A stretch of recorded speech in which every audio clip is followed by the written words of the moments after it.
arahaba ry laina soaviny ny tompo mombanao voatasan'ny vehivavy ianao.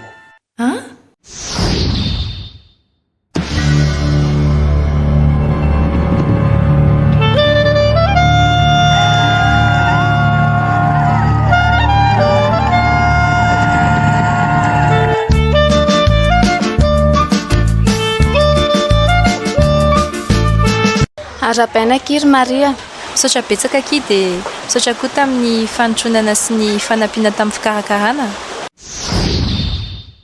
Aza matahotra ry Maria, fa efa nahita fity tamin'Andriamanitra ianao, ary io toe-jaza ianao ka hiteraka zazalahy, ary ny anarany dia ataonao hoe Jesosy. Anao ahoana re ny hatanteraka izany? Izao mantsy Virginy, tsy mbola mahalala lahy aho.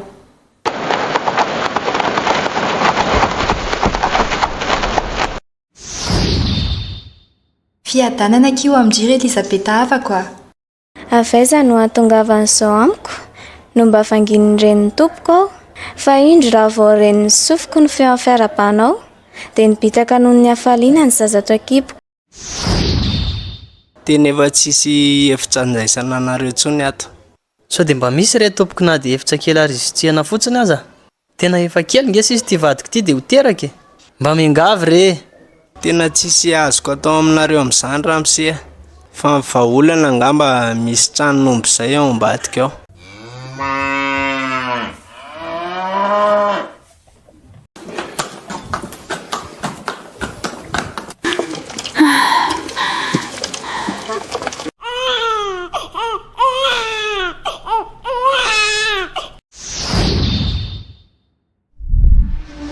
Aza matao fa indro milaza teny somafaly aminareo ao dia fifaliana lehibe izay ho an'ny olona rehetra, fa mpamonjy miteraka ho anareo anio ao an-tanànan'i Davida dia Kristy Tompo, ary izao ny famantarana ho anareo: ianareo ahita zazakely voadidina lamban-jaza sady many ampihinana milina.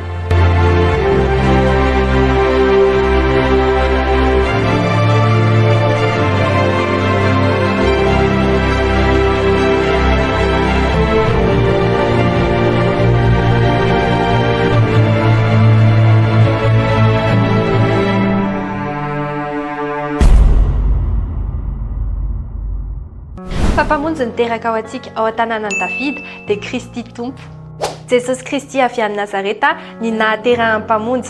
Sary miaina kristiana vaovao be atolotry ny MCTV ho anao amin'izao krismasy izao. Arahanao eto amin'ny MCTV ny 24 desambra amin'ny 7 alina ary ny 25 desambra ao amin'ny Facebook amin'ny 6 maraina.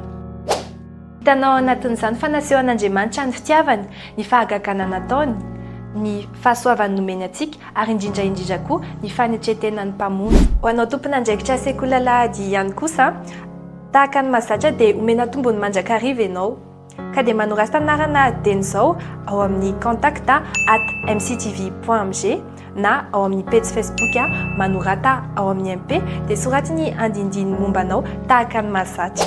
Tsara ohatra any amin'ireo namanao apartao fa efa midoro ny filazantsara koa ianao raha manao izany.